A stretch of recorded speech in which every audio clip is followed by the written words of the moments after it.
Good morning. I'm Ron Moore from the Casa Studios once again with your morning cup of motivation. Hey, don't forget this weekend now, Sunday night, 8 o'clock, we're going to be back with another brand new edition of Ron and Deb Unplugged, the show about something. My wife is just feeling wonderful once again, and so she just thanks you for your prayers, and we just feel like it's the prayers of the saints that have prevailed, and so she's doing great today. Hey, I just wanted to do that's 8 p.m. now, Sunday night. Don't forget that. Right, in case you're not watching this on Facebook, come over to my Facebook page and tune us in. It'll be live and in living color. And those of you under 40 don't even catch that joke. But anyway, hey, I wanted to talk to you about, tell you a story. The spring when I was 13 years old, mine would turn 14 that summer. My parents walked in and said one day and talked to me and said, "We're selling our house so that we can move to our rent house." I'm going, "You're doing what?" This is our nice 4-bedroom house in a brand new subdivision. We'd only been there, I think maybe 7 years was all.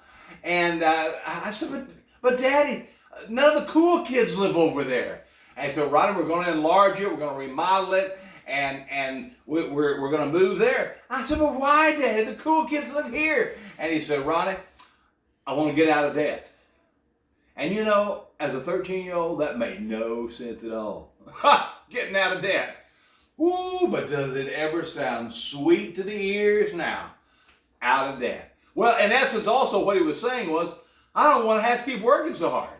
You know, I mean, I think he did say that somewhere in there. And, you know, I'm being paid back, actually, for making fun of my daddy, saying, "Ron, I just need to get some rest." You know, oh my gosh, some rest sounds good. But because, you know, we're all just so busy. We're under the financial gun. We're under a pressure cooker. We got to get those payments made. And busy is just kind of a badge of honor almost. You know, you'd even, I remember a youth pastor a few years ago saying, talking teenage, "How you doing?" "Oh, I'm busy. Busy? A teenager? You know, I mean, I understand, you know, some, but yeah, that ought to be the time of your life that you just, man, everything's cool, you know? I mean, you're just having a good old time." But, you know, even busy Jesus, as busy as he was, in Mark 6:31, he told the boys, he said, "Come away and rest."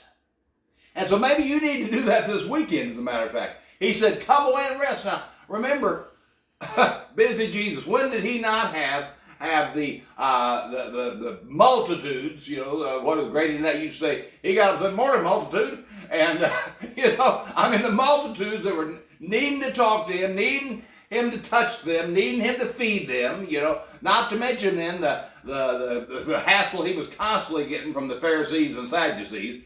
You know, maybe you're going through a time like that. You're trying to do what's right, and you're just catching all sorts of grief for it.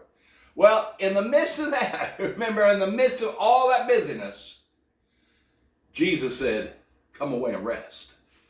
And if you'll do that, I'm telling you, what a difference it will make when you just get rested. Because I believe about 90%, at least 90 to 95% of us walking in victory, for those of us who desire to do so, is just being rested. So I challenge you, because all that yours, they're going to be there tomorrow. But get some rest. Get some time in the Word this weekend. Talk to Jesus, and I'm telling you, you're gonna start the week off with a fresh bounce in your step if you just get rested. Have a great weekend, and I'll talk to you again soon. Bye-bye now.